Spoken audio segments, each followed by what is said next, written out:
Chuka and his sister Ifeoma were born 4 years apart to a low-earning family in southeast part of Nigeria. They had middle-class rich aunties from their maternal home. Chuka's mom came from a family of 5, all women: Ikechi, Adaugo, Chiamaka, Mabel, and Ogochukwu being Chuka's mom. Ikechi lives and works in the US as a medical doctor. Also, she is the eldest among them.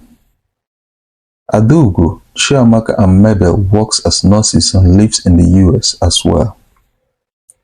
Ikechi, their eldest sister, instigated all the other sisters to look away from Mrs. Ogochukwu, Chuka's mom, when she got married to her husband, Mr. Ikechukwu Odom.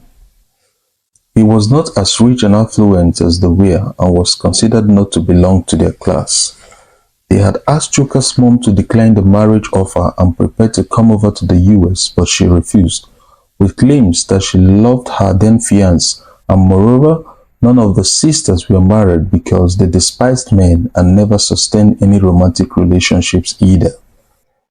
They became furious about Mrs. Ogochukwu when they realized she was also to be a second wife to Mr. Ikechukwu Odom, who was separated from his first wife. Mr. Ikechukwu Odom was an importer of consumer goods when he came to marry Mrs. Ogochukwu.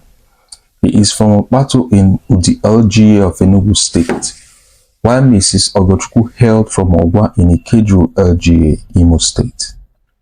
He was seen as a Wawa man, that means uncivilized, by Mrs. Ogochukwu's sisters because people from that eastern part of Nigeria were seen as timid and of low civilization. Mrs. Ogochukwu insisted she would marry him because he was kind, caring, truthful, and above all, she loved him. Chuka's grandmom was the only one that supported the marriage after she had discussed severally with Mrs. Ogochukwu about her intending in-law. She told her other children to let their sister make her choice of a partner by herself, as she was eager to have grandchildren. She went on to accept Mr. Ikechukwu Odom to marry her daughter as her husband was late. Mrs. Ogochukwu's co-wife Uju was a petty trader, a small-scale retailer in Onitsha from Nnobi LGA in Anambra State. She also had 2 children, Nnamdi and Chioma, who were born 3 years apart.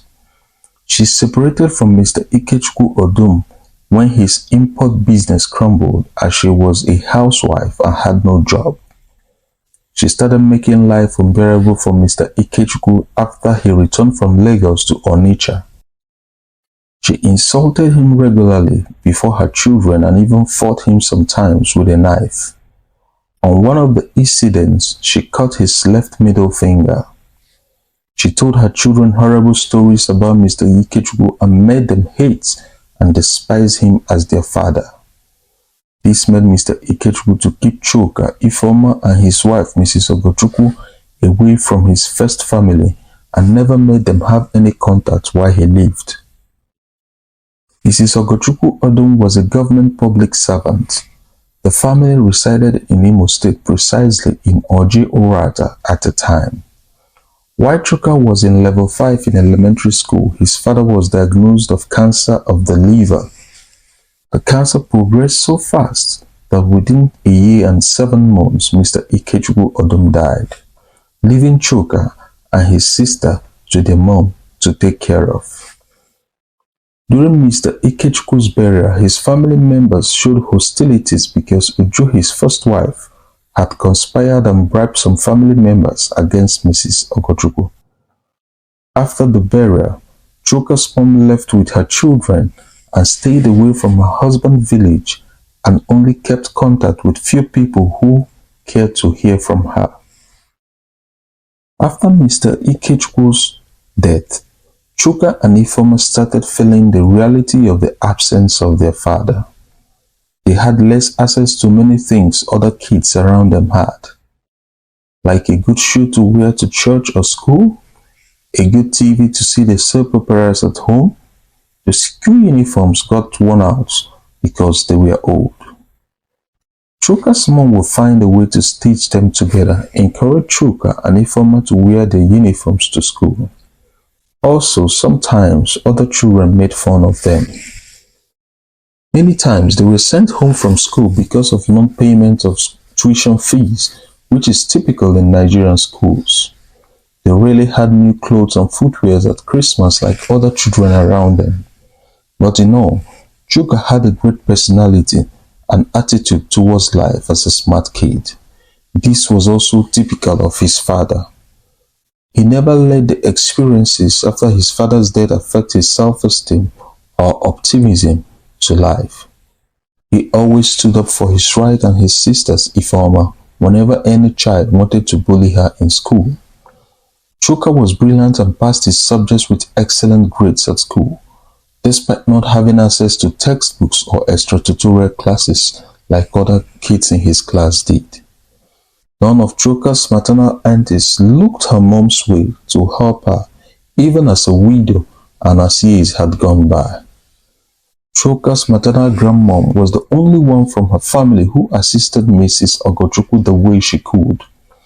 During school holidays, she would request that Mrs. Ogochukwu send Chuka and Ifeoma to her in the village to spend their holidays with her. Later in class 5 in high school, Chuka developed a passion for football. He joined the neighborhood team and would always go to play football after school till it became dark. He was passionate about the sport, but still maintained good grades in school because his mom always emphasized to him the importance of his studies. Chuka's passion for football got him into his high school team, and he played for his school in many tournaments. He later developed into an exceptional and indispensable player for his team. One day, Chuka was playing in one of the tournaments while some professional football scouts came to hunt for talents from the tournament. Chuka caught their attention. They decided to inquire more about him from the physical education teacher and school principal. The discussion and interest evolved over time that the consent of his mother was needed. Mrs. Odum was invited to the school for consent to make known to her the interest of a football club scouting team from Lisbon, Portugal. The meeting was fixed after 2 weeks. When the scouts came, they made it clear they wanted to take Chuka back to Europe to harness his football talent, but needed Mrs. Odum's consent to sign some paperwork on behalf of her son as he was not yet an adult. Mrs. Odum had mixed feelings because she felt her son was going to be taken far away from her, and she was also worried that her son Chuka may amount to nothing because he was not going to continue his education. In her state of confusion, she went to work the next day and told her boss that she was worried for her son over the football offer he got from Lisbon, Portugal. Her boss laughed, held her close and said, "Congratulations, your life is about to change for good." She was surprised and asked, "How?" Her boss said, "Your son will go on to become one of the people you see on TV regularly, and he will become so rich and exposed as the educated people you know." She kept quiet for a while and took a deep breath of relief. Mrs. Odum signed the paperwork as was slated. On the day of Chuka's departure from Nigeria, Mrs. Odum and Ifeoma showed up at the airport. Ifeoma and her mom cried profusely, waving at him while he moved on with the scout to take his boarding pass. Mrs. Odum and Ifeoma held each other while they waited at the airport to see Chuka go on board the flight and take off. While Chuka was in Portugal, he communicated regularly with his family, especially Ifeoma, through video calls to catch up with her about whatever that was going on with her and his mom. Chuka also met a Nigerian guy in his team in Portugal and they became close friends. The name of his friend is Chukwuma. Chukwuma is from Anambra, Nobi LGA, precisely. While Chuka communicated with his family, he introduced Chukwuma, his friend, to them, and Chukwuma did the same with Chuka. Sometimes Chukwuma would go on to crack jokes with Ifeoma whenever he had opportunity to say hello to her while she discussed with Chuka, her brother. As time goes by, Chukwuma and Ifeoma became friends through Instagram and talked regularly. After a while, they grew to feel a thing for themselves and became very close. Chuka learned about their closeness but did not interfere as he knew Chukwuma to be a good guy. The relationship between Chukwuma and Ifeoma blossomed. While they were on a season-long break, Chukwuma decided to come back to Nigeria and introduce Ifeoma to his family as the lady he would like to marry. Chuka also came back to Nigeria to witness the event. Chukwuma informed Mrs. Odum about the day his family members would visit to have a formal introduction and make his intention known to her family.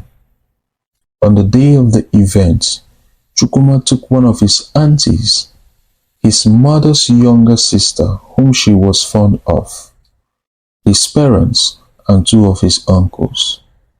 When they arrived at Chuka's house, as they were stepping into the house, Mrs. Odum sighted Uju, his co-wife, in the company of Chukwuma's parents. She became worried immediately and went to her room. She called Chuka and told him, "I am sorry, this will not hold. My daughter cannot be a part of that wicked woman's family for whatever reason." Chuka was also surprised and in support of her opinion because he had experienced Mrs. Uju's wickedness firsthand and understood what his mom meant. When Chukwuma's family was ushered in by a lady who helped Chuka's mom with home chores, the guests got seated. Chukwuma came downstairs, greeted and welcomed them. When Uju, his stepmom, saw Chuka, she had cold feet and became very quiet and uncomfortable. Chuka told him that he was sorry his mom had a health emergency and had left for the hospital with his sister. He said he was sorry for any inconvenience and that the ceremony could not hold anymore as his family was not in a good place emotionally to welcome them. Chukwuma called Chuka, took him to a spot, had a brief close discussion with him, and later left with his family a few minutes later. Ifeoma went on to cease communication with Chukwuma. Chuka also had to cut ties with Chukwuma. Later, Ifeoma traveled to the UK for studies and met another guy who she went on to marry. The lesson of this story is live and let live. The enemies you create today may go on to cause havoc for your generations to come. Try your best to be at peace with everyone, but do not become friends with them if you do not like them. The future is unknown and holds so many surprises in store. The world is a small place. What goes around comes around.